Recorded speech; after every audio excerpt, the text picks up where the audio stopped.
নমস্কার বন্ধুরা, আমাদের চ্যানেলে আপনাদের স্বাগত জানাই। আজ আপনাদের জানাবো কৃষ্ণের কোন মন্ত্র জপ করলে আপনাদের মনোবাঞ্ছা পূর্ণ হবে এবং কোন মন্ত্র শুনলে আপনাদের মন সম্পূর্ণরূপে শান্ত হয়ে যাবে। তো চলুন শুরু করা যাক। হিন্দু ধর্মশাস্ত্র মতে কিছু কিছু প্রভাবশালী মন্ত্র জপ করলে জীবনের সমস্ত ধরনের সুখ সুবিধা এবং শান্তি পাওয়া যায়। মন্ত্রের প্রধান উদ্দেশ্যই হলো একটি তন্ত্র দ্বারা মনকে বেঁধে ফেলা। অত্যাধিক অনাবশ্যক কোনো চিন্তাভাবনা মনকে ব্যাকুল করে তুললে তাকে শান্ত করার শ্রেষ্ঠ উপায় হলো মন্ত্র জপ। মন্ত্র সাধারণত 3 ধরনের হয়ে থাকে: সাত্ত্বিক, তান্ত্রিক এবং শাবর। প্রতিটি মন্ত্রেরই পৃথক পৃথক মাহাত্ম্য রয়েছে। প্রতিদিন যে মন্ত্র জপ করা হয় তা হলো সাত্ত্বিক মন্ত্র। এমন কিছু মন্ত্র আছে যা প্রতিদিন জপ করলে মানসিক শান্তি বৃদ্ধি পায়। যেমন মহাবিশ্বের প্রথম মন্ত্র হলো ওম। এই ওম মন্ত্র একাগ্র চিত্তে জপ করলে মনের সমস্ত অপূর্ণ ইচ্ছে পূরণ হয়। হিন্দু ধর্মে মন্ত্রের অসাধারণ গুরুত্ব রয়েছে। সব হিন্দু ধর্মগ্রন্থেই মন্ত্র জপের মহিমার কথা বলা আছে। এই মন্ত্র সাধনা মানুষের মধ্যে ইতিবাচক শক্তি নিয়ে আসে। ভৌতিক বাধা থেকে উদ্ধার লাভের জন্য এই মন্ত্র সাধনাই আমাদের সাহায্য করে। আধ্যাত্মিক দিক থেকেও মানুষকে মজবুত করে। যে কোনো মন্ত্র জপ করুন, আপনি যুক্ত হবেন ঈশ্বরের সাথে। বলা হয়ে থাকে একটানা মন্ত্র জপ করলে তৈরি হয় ধ্বনি তরঙ্গ। তাতে কম্পিত হয় শরীরের স্থূল এবং সূক্ষ্ম অঙ্গ। এর ফলে মানুষের সূক্ষ্ম শরীর সক্রিয় হয়। এর পরিণাম অসাধারণ। যিনি নিয়মিত মন্ত্র জপ করেন তার মনে অশুভ চিন্তা আসতে পারে না।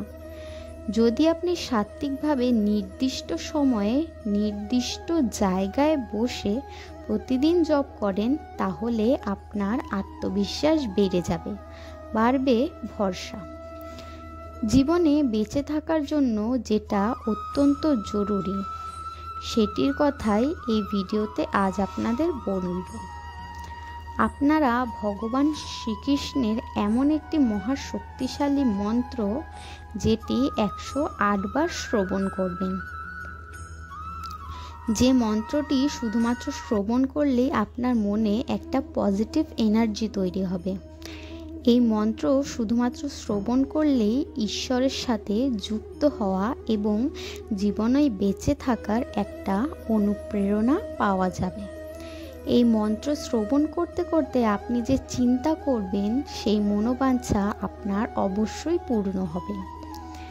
এর জন্য আপনাকে না মানতে হবে কোনো নিয়ম, না মানতে হবে কোনো বিধি।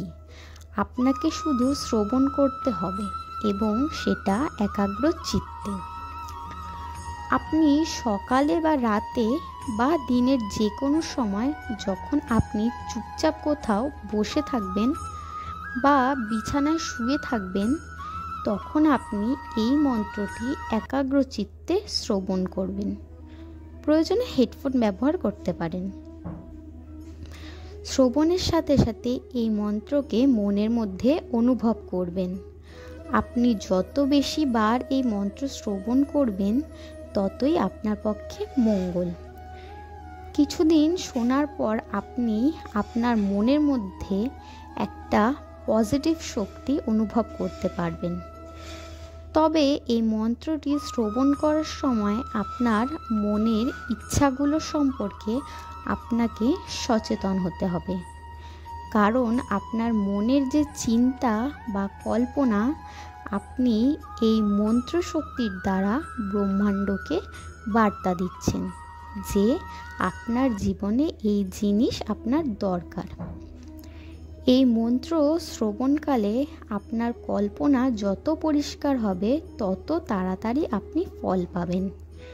তবে এই মন্ত্র শ্রবণকালে কোনো রকম নেগেটিভ চিন্তা করবেন না। মন অনেক দিকেই ছুটতে চাইবে, কিন্তু সেই মনকে আবার নিজের কাছে ফিরিয়ে এনে একাগ্র করার চেষ্টা করবেন।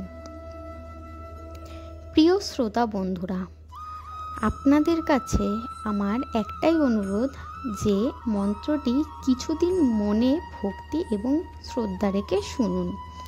জীবন থেকে অনেক রকম বাধা বিপত্তি আপনার থেকে ক্রমশ দূরে সরে যাবে। অবাঞ্ছিত উদ্বিগ্নতা, ভয়, দুঃখ, কষ্ট এগুলো থেকে আপনি মুক্তি পাবেন। জীবনে বেঁচে থাকার জন্য যে অনুপ্রেরণা দরকার হয় তা আপনি সময়ের সাথে সাথে লাভ করবেন।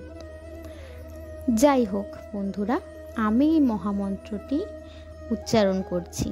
আপনি এই মন্ত্রটি দিনের যে কোনো সময় 108 বার শ্রবণ করবেন বা উচ্চারণ করবেন। মন্ত্রটি হলো ওম ক্লিম কৃষ্ণায় নমঃ। ওম ক্লিম কৃষ্ণায় নমঃ। ওম ক্লিম কৃষ্ণায় নমঃ। এই মন্ত্রটি দিনে বা রাত্রে যে কোনো বার 108 বার উচ্চারণ করবেন বা শ্রবণ করবেন। তা এখানেই শেষ করলাম। ভালো লাগলে ভিডিওটি লাইক, শেয়ার, সাবস্ক্রাইব করবেন। এরপর দেখা হবে আরও অন্য কোনো ভিডিও নিয়ে। নমস্কার।